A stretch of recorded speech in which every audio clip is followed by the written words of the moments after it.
سلام، به پنجمین ویدیو از تاپ 10 سلامتی خوش آمدید. امروز میخوایم با هم در مورد درمان پوکی استخوان صحبت کنیم. حتما منو قبل سابسکرایب کن و زنگوله رو فعال کن. بچه‌ها منو حتما سابسکرایب کن. سابسکرایب میدونی یعنی چی؟ آفرین. خب میدونید که باید ویدیو منم تا آخر ببینید. آره عزیزم، خیلی مهمه. مصرف منابع غذایی با کلسیم و ویتامین دی.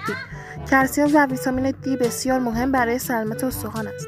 مصرف غذایی مانند شیر، ماهی، تخم مرغ، بروکلی، سبزی‌های تاریک برای بهبود استخوان، جلوگیری از پوکی استخوان مفیده. ورزش منظم میتونه به تقویت استخوان کمک کنه. ورزش‌های مانند پیاده‌روی، شنا، تنیس و عصب‌برداری میتونه مفید باشه.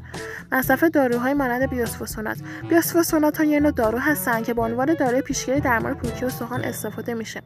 تشخیص درمان عوارض مربوط به دیابت. هیپوتیروئیدیسم. بیماری‌های مانند دیابت هیپوتیروئیدیسم می‌تواند عوارضی برای استخوان داشته باشند. درمان این بیماری‌ها میتونه به بهبود سلامت استخوان کمک کنه. مصرف کلسیم و ویتامین دی به صورت مکمل. اگر مصرف غذاهای حاوی کلسیم و ویتامین دی کافی نباشه، میتونه به این موارد را به صورت مکمل استفاده کند.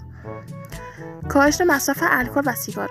مصرف الکل و سیگار میتونه بر سلامت استخوان تاثیر منفی داشته باشه. مصرف داروهای کوریکوتیسین ممکن است عوارض منفی برای استخوان داشته باشه. برای پیشگیری از پوکی استخوان به دلیل مصرف این داروها بهتر است با پزشک خود مشورت کنید. از سقوط جلوگیری کنید.